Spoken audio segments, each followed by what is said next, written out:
Mbola maro amin'ny olona ny manao tsinontsinona ny fisian'ny zokiolona izay mitana ny soatoavina mamalagasy ka navohitra ny tokony anajana ireny zokiolona ireny nandritra ny fanamarina ny andro raisam-pirenena ho an'ny zokiolona tamin'ity taona 2024 teto Sandrandà ho an'ny distrikan'ny Fandrina. Miara-mentana isika ho an'ny zon'ny zokiolona no loha hevitra niraisina tamin'ity taona 2024 ity izay nanentana ny teo anivon'ny farapedidiparitry ny mponina sy ny fiainarana sosialy ary ny fampivoarana ny vehivavy ato amin'ny faritra Amoronmaniny rehetra mba hiara ifanomentanana.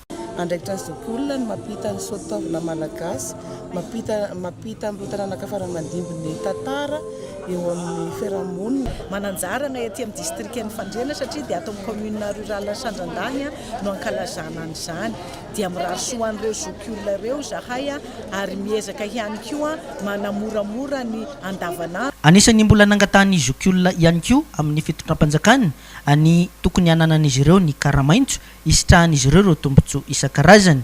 Ny andraikitry ny fitondram-panjakana amin'ny fanaovana ny lalàna sy ny mombamomba n'izany rehetrarehetra zany toa somary tarazorazoka kely fahitana zokiolona azy.